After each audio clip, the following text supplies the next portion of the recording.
I know. All right, let's begin. Of course, I'm missing the main thing that I need is the book. You'll find it.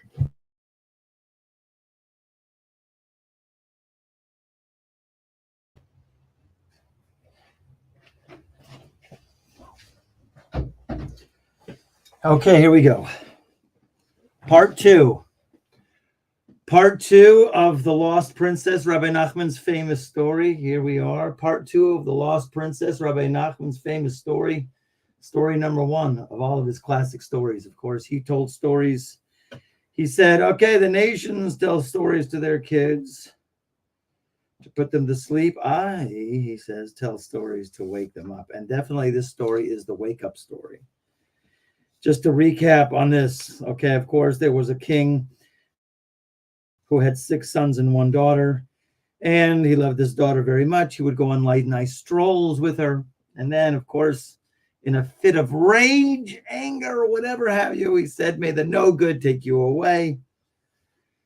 And that's an interesting idea. We spoke a little bit last about that because it was a time where we see in history, not history, whatever, the cataclysmic event of the shrinking of the moon, when the moon asked a question and says, how can you have 2 kings having 1 crown? So he says, okay, so you get smaller.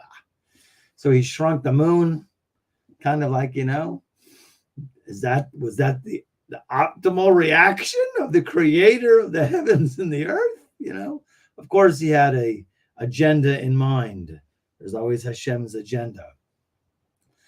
And so, of course, the princess who was disappeared and they couldn't find her and she became lost, and the viceroy sets out because he sees that the king is distraught to go and find her. Give me a horse, give me a servant, a horse, and some money, and I'll find her.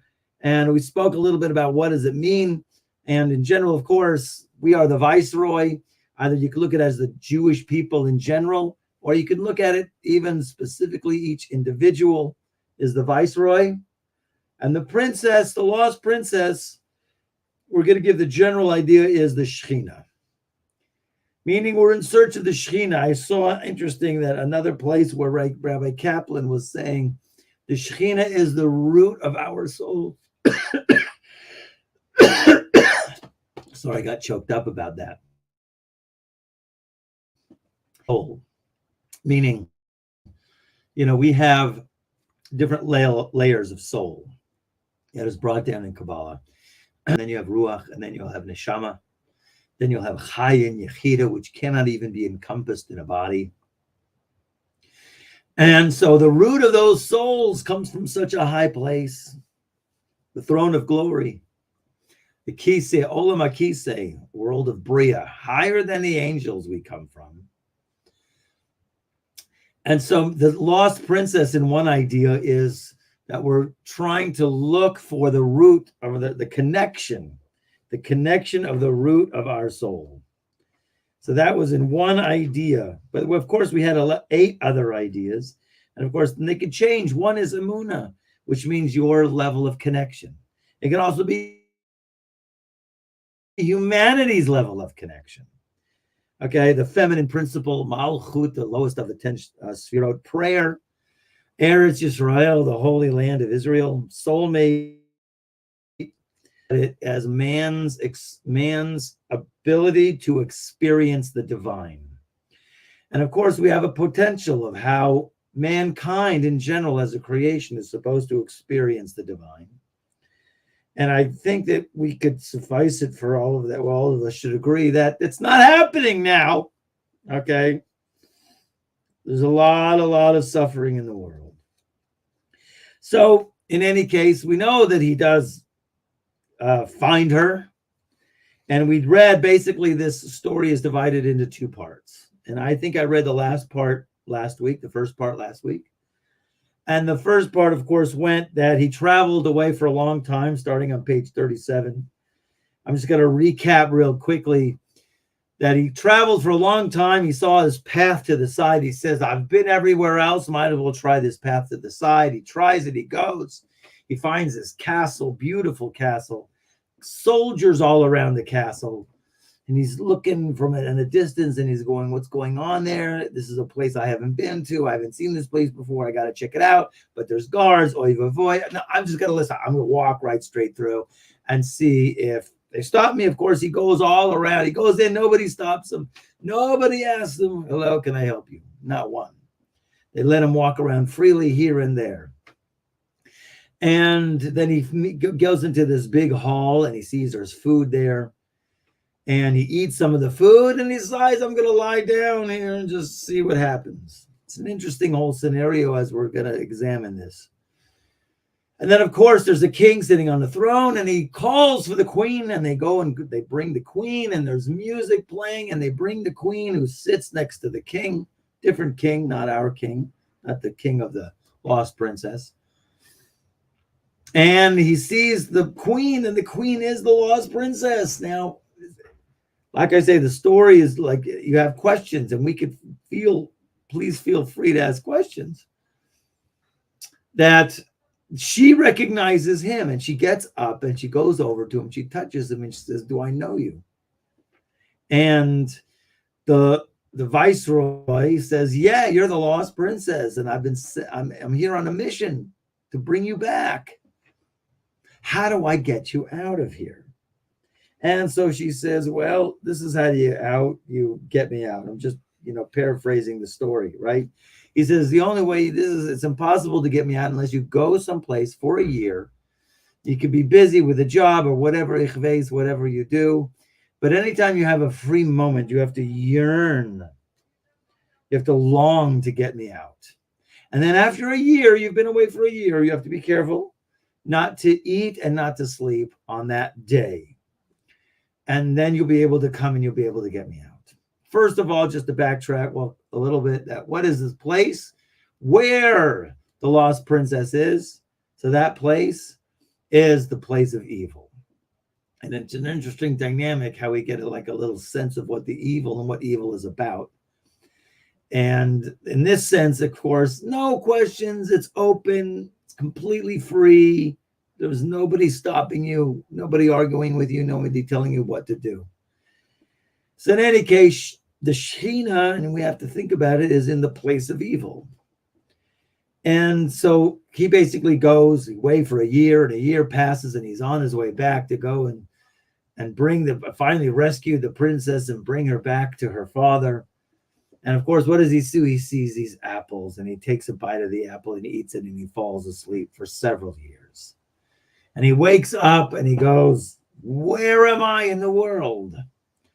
And the servant that he was with, because he had a servant, he says, well, you were asleep, master. You ate from the apple when you fell asleep for several years.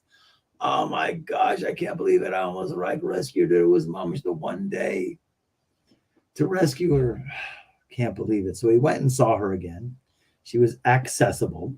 And he says, how do I get you out? You blew it, man. The one day.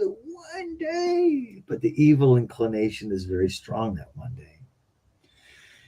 So this is what you got to do now to get me out. The princess says to her, he says, you have to go away for a year. And after the year, now do the same thing. But after that year, okay, you could sleep, but you just don't eat. I think that was it, right? Right? You're permitted to eat on the last day, but you may not sleep, right? Don't drink any wine on that day, so you will not fall asleep. And of course, here comes that day, and he sees this unbelievable spring, and he goes, this is really weird. Now he's talking to his servant, and he says, this is weird. You get this? Are you getting this? This is red coming from this well from under the ground. It's a spring. It should be water. It's red and it smells like wine. I got to taste it. He tastes it and he falls asleep. And he falls asleep for 70 years. We're going back over the details. So he's, while he's sleeping, okay, many soldiers pass by along with their baggage trains, their equipment, right? And the servant hid himself because of their soldiers. And then a chariot, carriages, they all come by. The princess stops even. The princess gets off her carriage and see the guy. Now, this is like, I like pictures, because I like, the Snow White scenario was kind of cool. I think she was in a glass box in the middle of this huge forest. And of course, the dwarfs were all around her sobbing, right? And of course, very much like this, except it's a man. Okay, there you go. Okay, and the man is sleeping and no one could wake him up. And here comes the princess, he sees the guy and she laments, she cries, and then she takes the kerchief from her head and she uses her tears and she leaves a message for him. She leaves it next to him, gets on her carriage and takes off. I don't know if we left there, but here obviously, and you should be like going, oh my gosh, the guy blew it twice, right? So he wakes up, and of course he asked the same question, where am I in the world? And the servant told him everything that had happened. He told him that many troops had passed by in the chariot, and then some mysterious woman came by and she was crying. That what that was about? And she left this kerchief right next to you. And of course, he looks at the kerchief and he sees, like, because it was like something on it. He holds it up to the sun because then he could read the letters. And of course, when he lifted it up, he saw the letters and he could read what was written on it. It contained all of her lamentations and grief. He also read that she was no longer in the castle. That was the place of evil. Now, you got to remember this and let this drill into your head. Now he has to make a new search. She's no longer in the castle. Now she has to search for a golden mountain and a pearl castle. And there you will find me. Okay, that's the end of the first half. That begins his first, expedition, or first half of the rescue mission. He blew it twice. And now it's a whole different mission. She's no longer at the place of evil. She's now in the Golden Mountain and the Pearl Castle. Okay. Many questions we have in terms of the metaphor, the imagery. What is it portrayed here? So let's go back a little bit and we're going to delve into this story in terms of the way that is most easily understood. This first half of the story is to look at it. We look at it globally. Globally, which means like mankind, which means we're going to find, I'm going to give you two characters Rabbi Kaplan brings down. And in that way, that's like the first layer of how we can get some kind of understanding of the story. And then, of course, it goes into layers that gets into our individual journey. So the first person is Adam in the Garden of Eden. That we're going to look upon as Viceroy number one. And then and of course, what happens? He blows it, falls asleep. And then on the next time, the next guy, we're going to look at it, the next neshama, who's coming to rescue the princess, and he falls asleep for a long period of time. Tzaddik number two is Noah. So when you look at it in terms of history, like the first part of history, Adam, and basically it's quiet after the Garden of Eden. 10 generations go by and, Hashem is not very impressed with the people. Noah, okay, he saves Noah from the flood. Noah gets out of the ark, and the day he gets out of the ark, he plants grapes to get wine. And he gets wine, and he drinks too much wine, falls asleep. And that's like the second half, and he falls asleep. And then obviously what happens is, according to the way Rabbi Nachman, when you look at it in a global sense of mankind in general, in terms of its rectification, in terms of its ability to find that princess, not only for himself, but for all of humanity, of course, it took a shift. And after that, she's no longer in the place of evil. So in a global sense, it is kind of wild. When you look at all those generations, and you look at the generation of the flood, of course, that was like really bad. We see to the extent that evil went in terms of idolatry. Enoch, his generation, idolatry started, right? And then there was the generation of the flood. But it seems to be, but not necessarily, that there was a shift. And we're going to get into that and what caused the shift. Because don't forget, we're all in search of the Shekhinah. We're all in search of the divine presence that is within us and that our ability to experience the divine in a much higher way. So let's go back here a little bit, okay?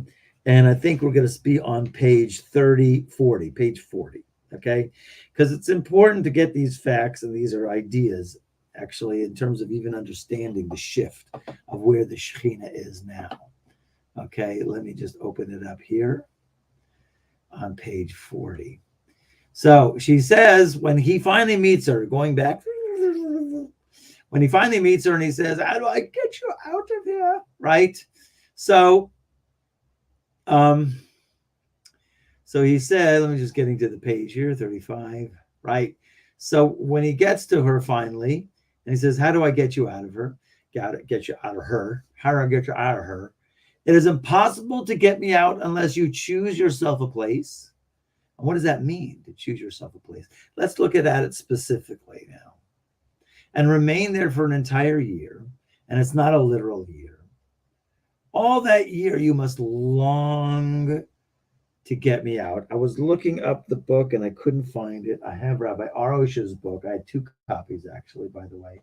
And one is called, he calls the Story of the Lost Princess a nickname that's actually called Garden of Yearning. Yearning. Yearning is an amazing thing. Many of us in our lifetimes have yearned for things. And you might be yearning now. And then there's some degree of yearning. Some people are really strongly yearning. And some people, it's a yearning, a little bit, right? Here and there. So here is an idea of any time that you're not occupied with whatever you're doing, wood chopping or whatever. So you must long to get me out. Whenever you are unoccupied, you must only yearn, seek, and look forward to freeing me. This is a very big key. Most people just skim over this and move on. But it's very important to understand what it means to yearn, to free, to seek, and look forward to freeing. Okay? So the idea, of course, when you yearn for something, you have to recognize it that you don't have it. Right? And we can look at it as, let's say, like a thirst. Sometimes I wanted to do, and I had an idea in classes, in order to develop a thirst, to hold back from all the participants' water for a while, right? There used to be these classes, I think it was in the 70s, where they would not let you go to the bathroom. I forgot the name of that. It was some new age kind of thing where they were doing these seminars and they weren't letting you use the restroom. Insane. Yes, that's right. PET or something. I forgot what it was called. In any case, I wanted to do that so a person could develop a thirst, because if you develop a thirst, then there's a yearning. At least there's a little bit of an awakening inside of a person.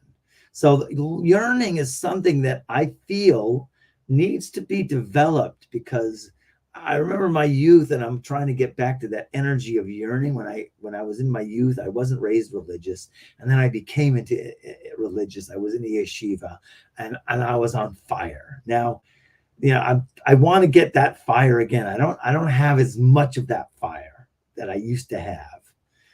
And I think many of us also would like that sense of an inspiration, a yearning.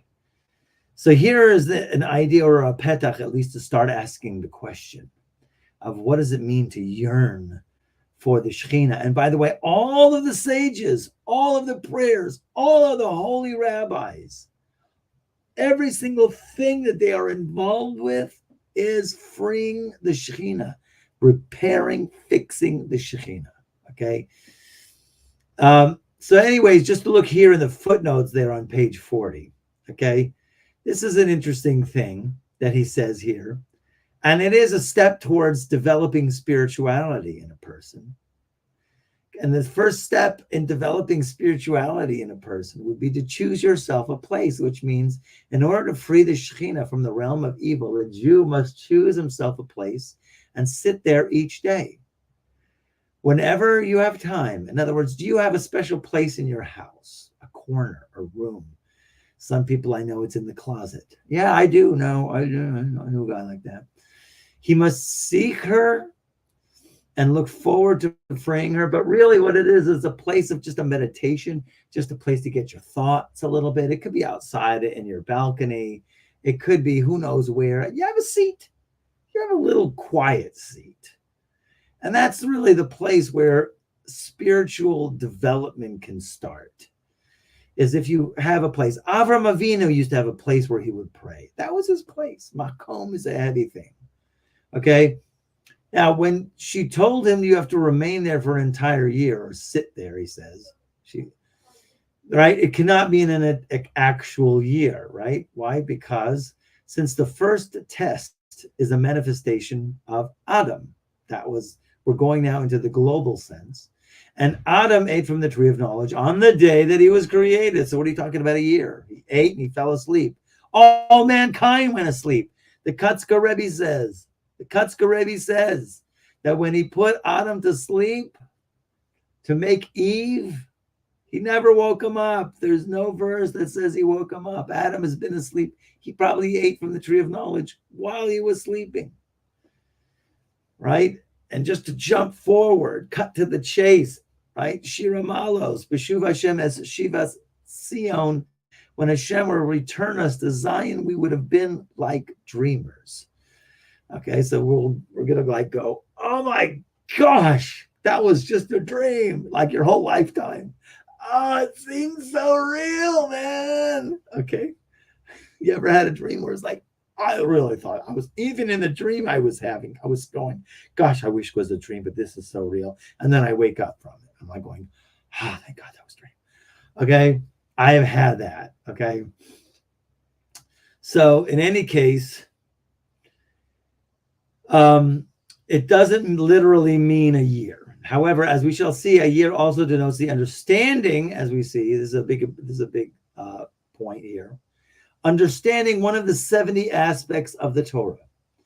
Thus, he was to remain there until he understood an aspect of the Torah. This is clue number one.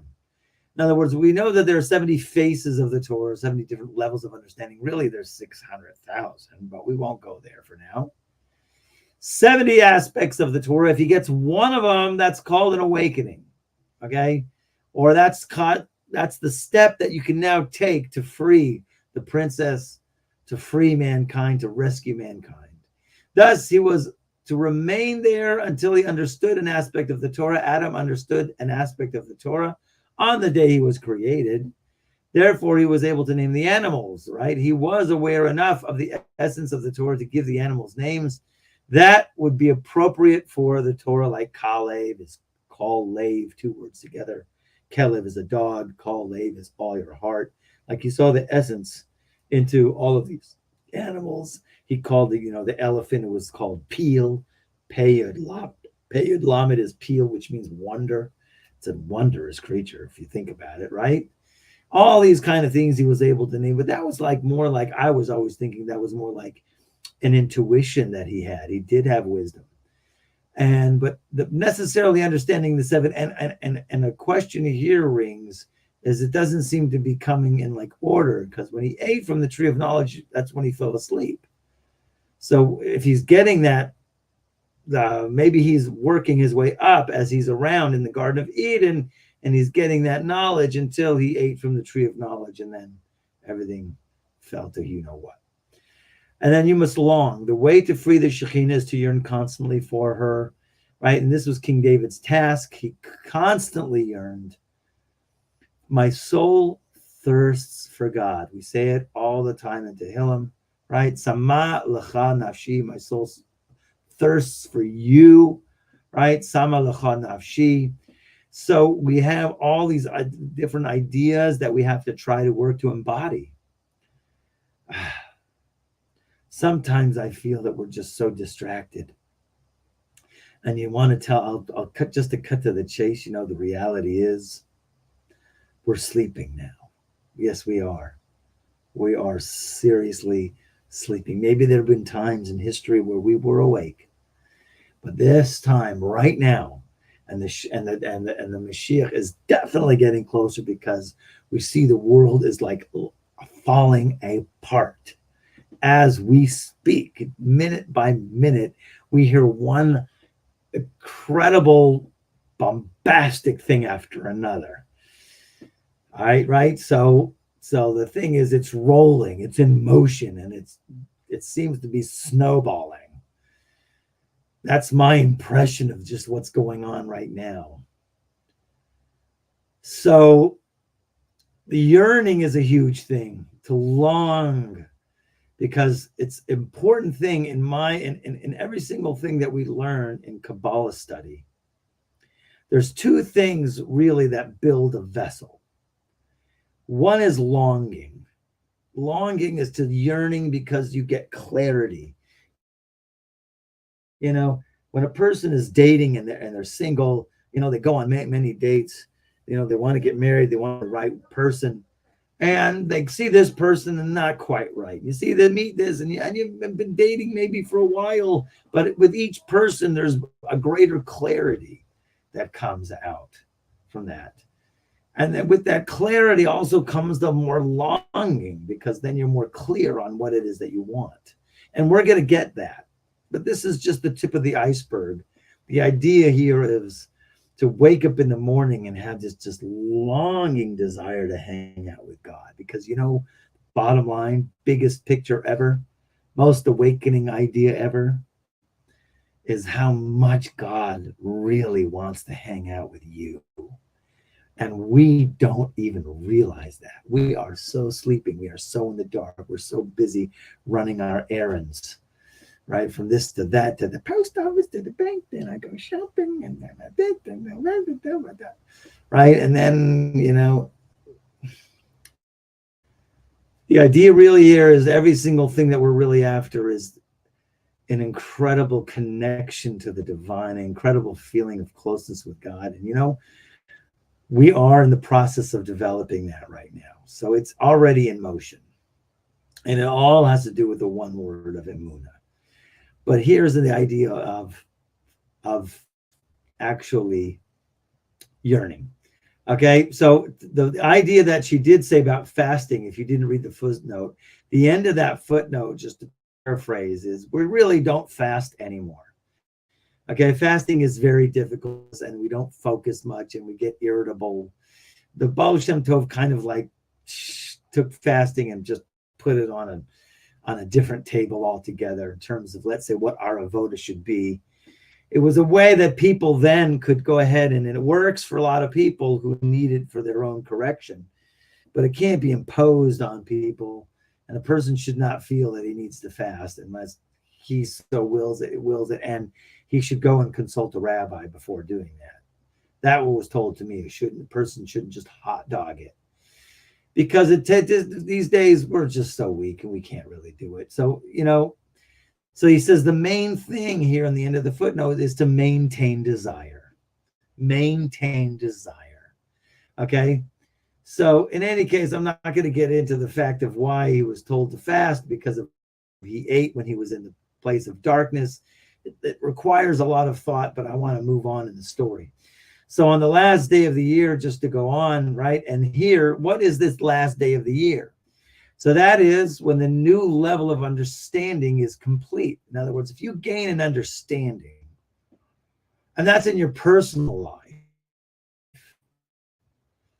that's the time where you got to make them a rescuer. But the forces of darkness, like now in our day globally, they know their end is near. They're fighting tooth and nail. They're throwing every single thing they can, doubling down on whatever they're doing. Absolute brazenness. What? Everything's fine here. Just, everything, So it's just an absolute crazy lunacy, brazenness that we see. Evil is just trying to just make a power grab for the entire world.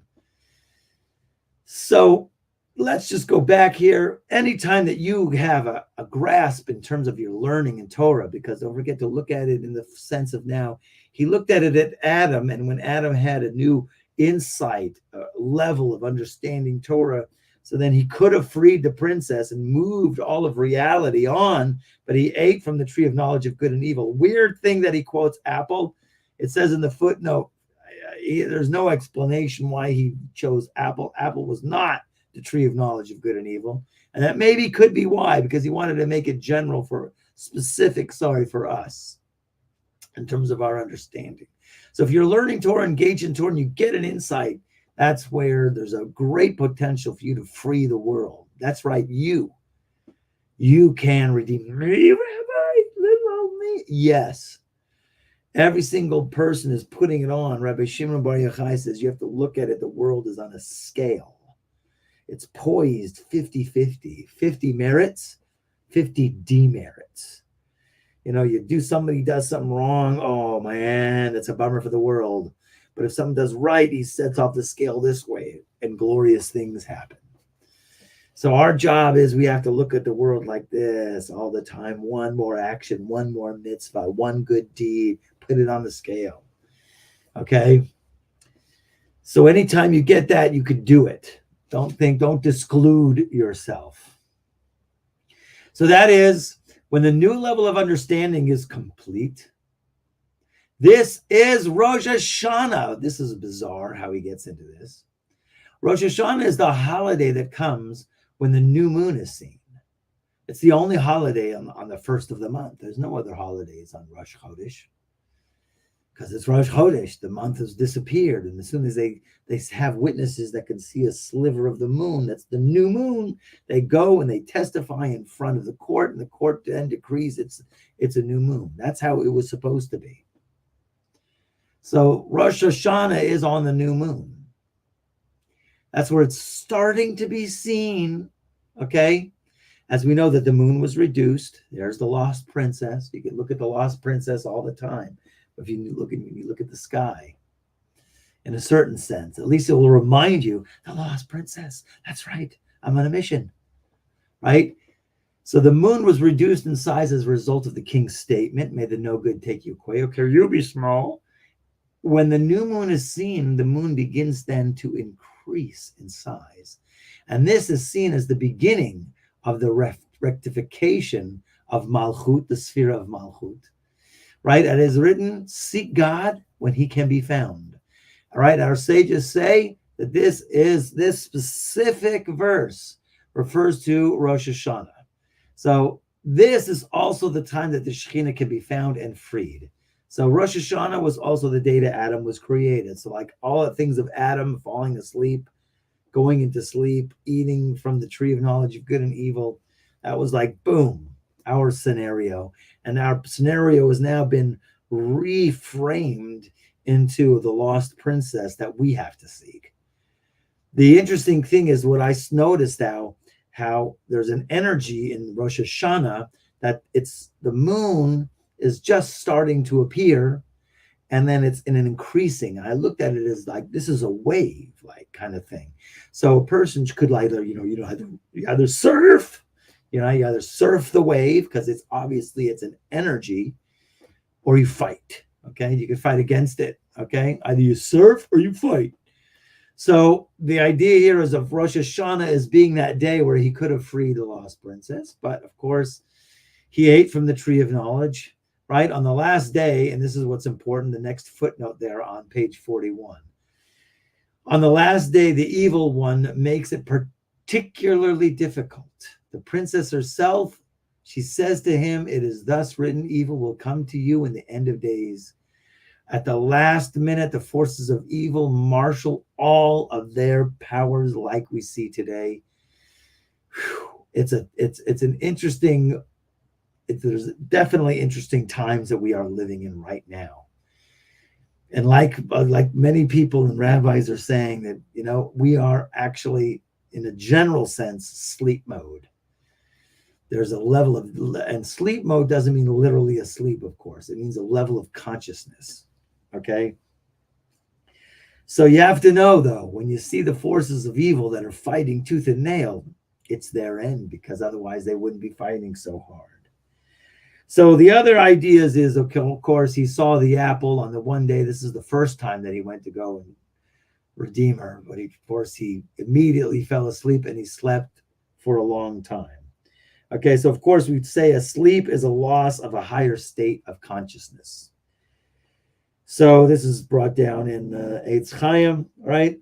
We call it like a sleep is actually a 60th of death, as is known. That's why you have to wash your hands when you get up. And this is reflected in the Torah, where during the 10 generations from Adam to Noah, once again, to understand it globally, that Adam was the first of the viceroys and Noah was the second one who also fell asleep. So you get to see like a scenario, at least how in the Bible there's some kind of simultaneous kind of things happening. So like he says here, it's as if the human race was in a state of sleep during this time, but at this time humanity was still one. That was after the first time when he got up, right? It could have been easily rectified. So this sleep is reflected in the exile that the Israelites underwent in Egypt. Also, exile, sleep is a form of exile. Sleep is a form of exile, right? And this exile was a result of Adam's sin. Also, it brings down in the note Avram Avinu. We say the reason why we had to go down to Egypt. Avram Avinu asked God a question which implied a lack of faith. How will I know that my children are going to inherit this land? That implied a lack of faith. There's a lot of different commentaries, but some people say that that was a blemish in Emunah, and therefore the children had to go into exile. And the interesting thing here comes about the servant, okay? Because the servant, after he ate there, he tried to wake him up, but he could not. At least the servant tried. And who is the servant? We want to understand the scenario and always take a step back, okay? You are the viceroy, or Israel is the viceroy. The servant represents the intellect of a person. So here's the intellect trying to wake him up, but of course the intellect can't. When he finally woke up, he asked the servant, "Where am I in the world?" I changed the language here because really I looked it up, and it's a very dynamic question that a person can always ask themselves. And a person should always ask himself, where am I in the world? That is an idea here, of course, that brings a person to their senses. In other words, obviously, in a certain sense, it's a question, the way our minds work a lot of times. And really, it's been ingrained in Jewish education forever, is to ask a question. When we ask questions, so we're stimulating that there should be a response, as opposed to just giving just information straight. That's why the Talmud is the way it is, with the waves. It asks questions and difficulties, and it's because it wakes your mind up, because like there's unbelievable forces and arguments that are constantly happening this way, that way. You're tossed in a sea. And it's actually, if you look at it, even in Passover, you have the four kashas, the four questions, right? Right? And then they're called kashas. It's not called questions, shelot. It's not arba shelot. It's four kashas, which means difficulties. Why this night? Why this night? What's the difference? Right? So the questions are supposed to, how our mind works. I even heard this years ago from a Tony Robbins seminar, because your mind is like a computer. Okay, so they have a superficial way of idea of, if you ask the computer a question, it'll give you a response. So in other words, really they got it from us. So in any case, we see that when you ask questions, that is a form of awakening. So you could say, you could utilize this actually, because you are the viceroy. You do have a mission. It is to find the lost princess, your higher level of soul, to connect in the most unbelievable way, not only for you, for all of humanity. We are on a mission. and to wake us up. Where am I in the world? Of course, it's a very deep question because, of course, it's not a physical question. I'm in San Antonio. What do you mean? Where am I in the world? Right? I'm in Manhattan Beach. What do you mean? So it's not that, of course. Where am I really in the world? And this is, of course, like the spiritual accounting. And it could be a simple spiritual accounting. Where am I? Where am I? It's like, Hashem asked Adam. After Adam ate from the tree of knowledge of good and evil, and he went and hid. And Hashem is coming. He's always there. And he says, I'm coming here. Well, how's that? Come out, wherever you're hiding. Well, really, come out, wherever you are. So Hashem says, Adam, where are you? It wasn't like, where are you? It's like, where are you?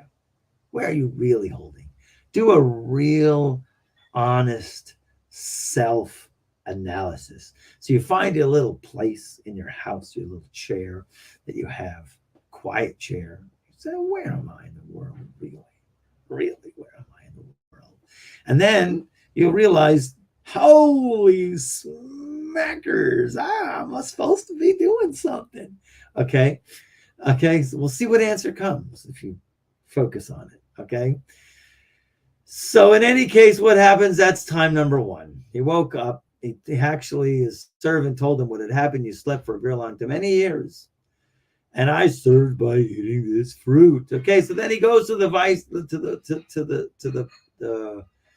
princess another time, and she lamented to him, if you chaval, pity, you could have got me out, but one day you lost everything. But she understands that the forces of evil will be their end. They wouldn't have a job anymore. Like we blow the shofar on Rosh Hashanah, it confuses the Satan and he splits because he thinks, it's amazing how after thousands of years, every single Rosh Hashanah, he gets fooled every time, huh? Okay, but we know that towards the end, and the end of days specifically, the evil urge is very, very, very strong. So she says, find yourself another place, again, another year. This time it's different. This time, right, you are permitted to eat on the last day, but you cannot sleep. The main thing is to avoid sleep. And then we know what happens. He finds the wine, drinks the wine, and is asleep for 70 years. Okay, so here's a difference between the first sleep and the second sleep. Okay, after the first incident, the princess is still in her original place, and it's easy for him to find her. This is because humanity was still one. Humanity did not have to change its status. Interesting. Did not have to change its status to rectify the Shekhinah. Interesting thing, still one. Still one, which I look at it as this is an indication of the Tower of Babel. And the Tower of Babel, they all spoke one language. They're all very unified. They could have gotten away with it. They had such a level of peace among themselves, seriously. Many Meforshim go into the fact that they had such a level of peace, they could have gotten away with it. But, of course, not really. Okay, so insofar as this sleep represents the Egyptian exile, so this means that after the exile, prophecy still existed, and that's a big thing. So that's why it was so easy to connect to the Shekhinah after the first time he fell asleep. Because he went there and asked her and says, bummer, I didn't get you out. Right? So one could have the divine presence rest on him through prophecy, indeed. But after the Babylonian exile, it was not that anymore.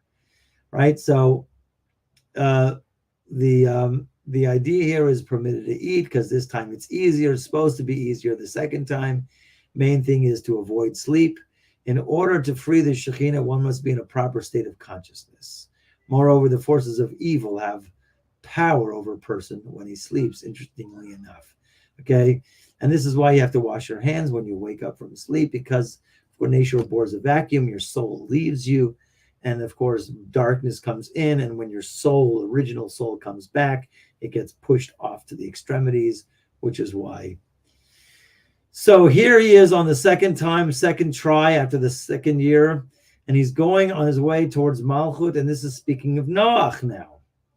The Kabbalists say that the vineyard that he planted represents Malchut, that comes from the Rakanati, Wine can help a person reach the correct state of consciousness to interact with Malchut. That's an interesting line that he brings that.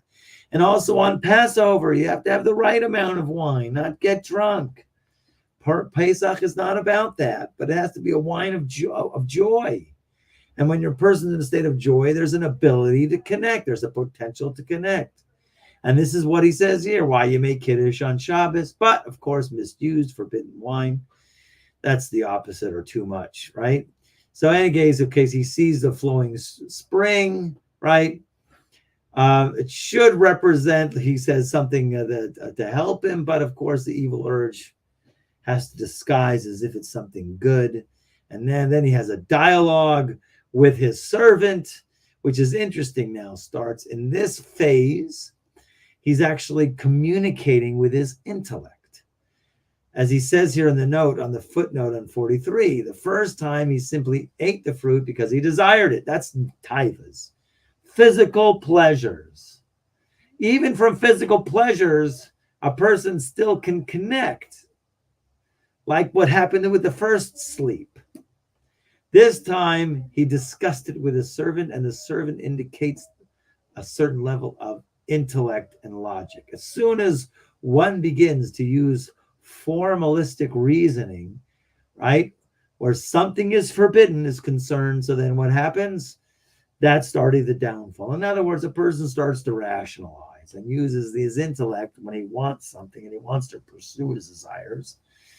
Right? He'll have a discussion with his intellect and then he'll rationalize it away. But really, if Hashem says, no, you can't do this, it's just no is no. But we can't, well, maybe he said in this circumstance, maybe it's not all the time, right? And whatever. So then once you include the intellect, then it's problematic because that's open to all kinds of intellectual curiosity, philosophy. Rabbi Nachman adamantly against outside philosophies because you get caught in a trap and you can't get out. Very hard to undo something. So he took a taste. The viceroy is now in the role of Noach. Noach could have freed the Shekhinah and brought about the final rectification, but he lost the opportunity by getting drunk, right? Because wine brings sleep.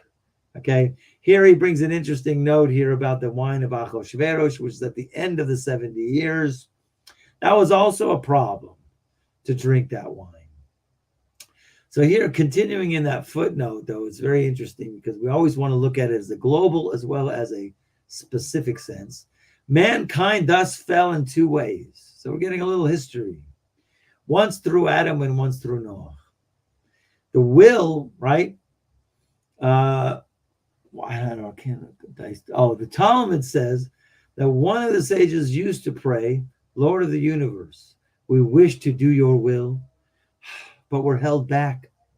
We're held back. We really, inside of us, we really just want to do your will, but we're held back because of what? Subjugation to the nations and the leaven in the dough. That's the literal understanding. If you haven't seen that before, here is your first time. In other words, HaKadosh Baruch Hu, all of Bnei Israel, all of our neshamas, every single moment, every single day, we're saying the same thing. You know, Hashem, we just want to do your will. We just want to do your will. But, you know, we can't.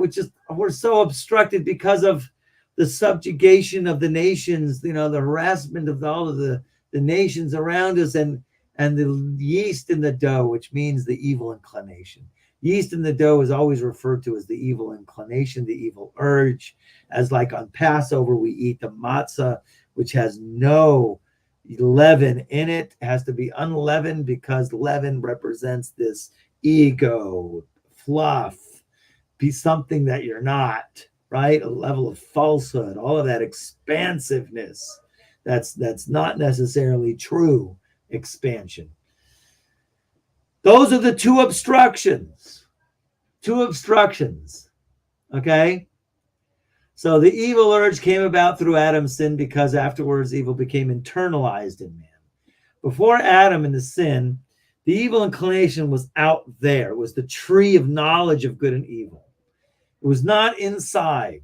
But once he ate from it, all of the then the evil inclination had a grip, which means a grip on the mind, the voices in the head, the body, the will of the body that says chocolate cake now.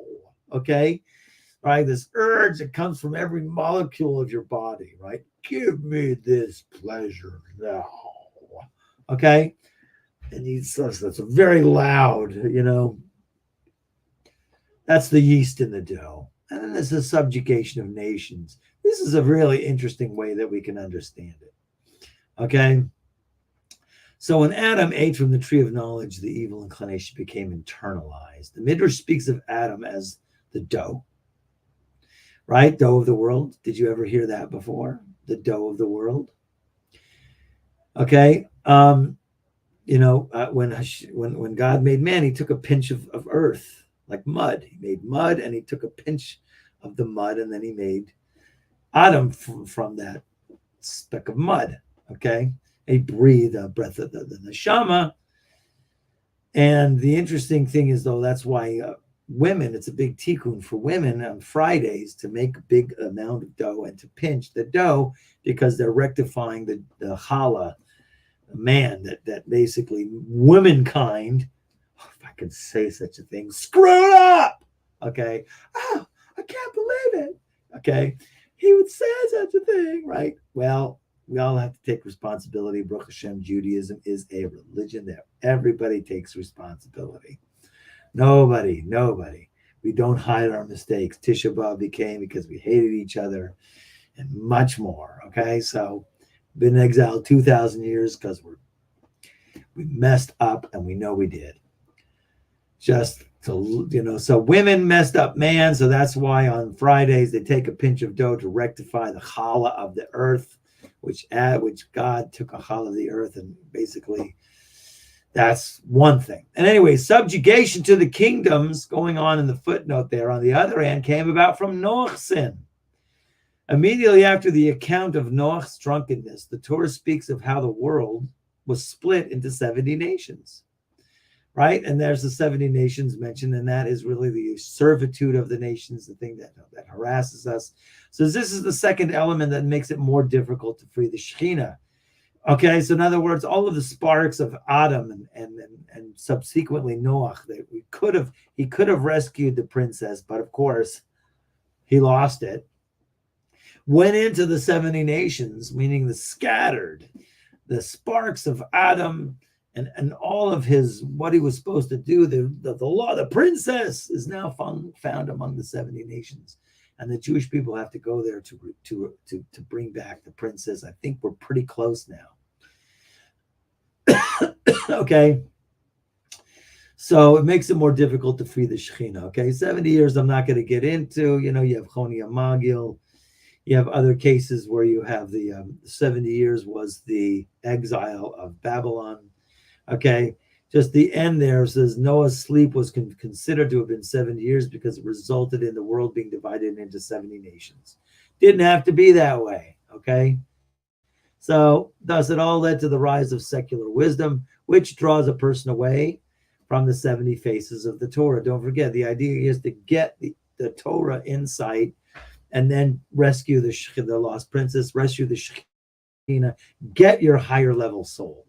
Okay. So while he's sleeping in this huge long sleep, represented by the exile of Babylon, globally in a general sense, meanwhile, many soldiers passed by along with their baggage trains and with their equipment, and the servant hid himself because of the soldiers. An interesting idea that he brings down in the note there was that he hid himself was because he's involved now. He became someone involved. Before he was just hanging around. Right. So, but now because he had the dialogue with the viceroy and basically said, what's wrong with having a sip of this interesting red stuff that's flowing from the rock? Okay. Here, in another sense, in the more specific sense of how we always understand it in terms of our personal lives, it says the 70 years also allude to a person's life. Well, that doesn't make sense because why? Unless you're saying that we're sleeping. The average person can live an entire lifetime and not rise above constricted consciousness. There you go. Hashem, please wake us up. And that is done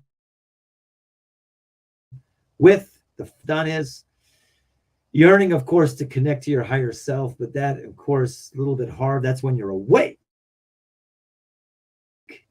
Okay. But if you're not awake, okay, if you think that you are in a sleep state of consciousness, meaning constricted consciousness, so then you ask the question, where am I in the world? Try that for a day. You can have even timers now. They can give you an hour every hour by hour reminding you, where are you in the world? Hey, bro, where you be in the world? Okay? You can do it in any accent you want. The average person can live an entire lifetime and not rise above constricted consciousness. Of course, if he's worthy, during his 70 years, he can rise through each of the 70 faces of the Torah.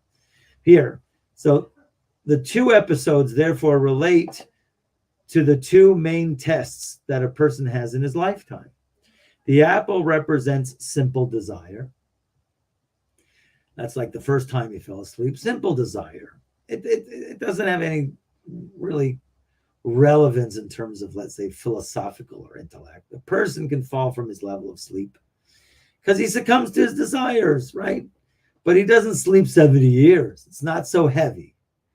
But that doesn't mean you just run after your taivas, of course, your desires. But we're just saying, compared to the second fall, which is intellectual curiosity, that leads to atheism and disbelief. When a person drinks this type of wine, he falls away from all 70 faces of the Torah. And moreover, so when he wakes up, the divine presence is no longer waiting for him. In other words, it's a much lower state. So it seems like in our story, of course, and it seems that way, it's on a lower state. And it seems that way, okay? It is therefore significant that although the servant tried to wake him up the first time after he'd eaten the apple, this time the servant made no such attempt. Therefore, since the servant had been co-opted, when the viceroy continues his quest, okay, we're leaving the servant behind, okay? In other words, there's a certain level where there's a way to connect that it doesn't necessarily have to be in an intellectual. I'm sorry to say this. I know some of you guys are very cerebral, but there's the time where they have to connect, where you have to go beyond the intellect. You have to leave the intellect behind. You was the false, Luke, right? So there's a time where there's a connection where there's no words. I like to say that because that's been an insight for me for the past year or so. Because I found that, sometimes if I find a good nigun that I like, I go to a synagogue where they do nigunim all the time. Nigunim are melodies that you just chant, no words.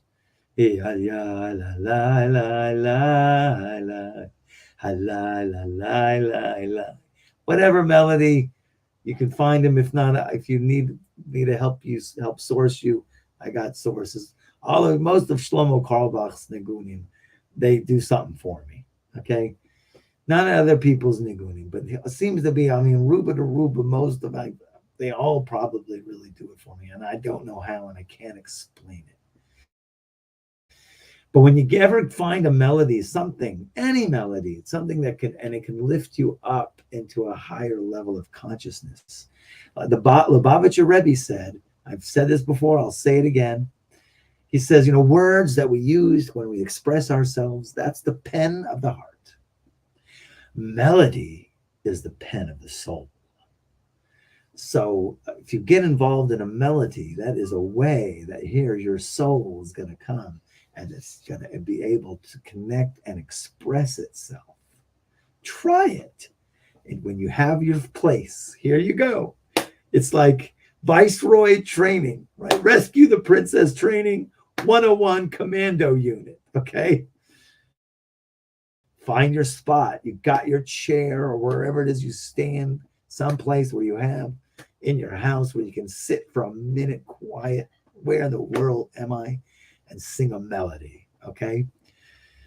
How do we get into melodies? Because don't forget, this is like we're on the second stage here. Second stage is you got to lose the intellect a little bit. You have to be aware of something that maybe you've never been aware of in your lifetime. And maybe there's intuition training courses. I don't know.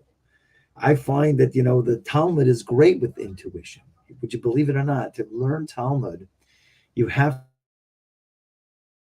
to use intuition, because when you're confronted with opinions and you have to navigate these different ideas, concepts that don't seem to be congruent, and then you have to almost like intuit an explanation to something. Try it. Okay. It's really awesome. That's really what people should be involved in, however, even though sometimes a lot of people learn Talmud and it seems to be sleepy. Okay. We're going to stop now because I see that I'm past the time. Okay. So we're going to stop now, as we know that here she's going, and we're going to talk about that she's no longer, just to end off the story here, with the kerchief, we'll talk a little bit about next time. And then, of course, we got to get to the big saga, which is the next phase of rescuing the princess. She's no longer in the castle, but she's now to be in the Golden Mountain and a Pearl Castle. Okay. And now we're going to definitely delve, and you can go ahead and look ahead if you want to, so we can share information, because really, even Rabbi Kaplan, he vagues it. He goes, he kvetches it, and you're like left like, so what is it? Okay. Anyways, next week, God willing. Okay, let me stop the tape if anybody has any questions or comments. Rabbi. All right, Shavua Tov, everybody. All right, bye-bye. All right, thank you. Shavua Tov. Shavua Tov.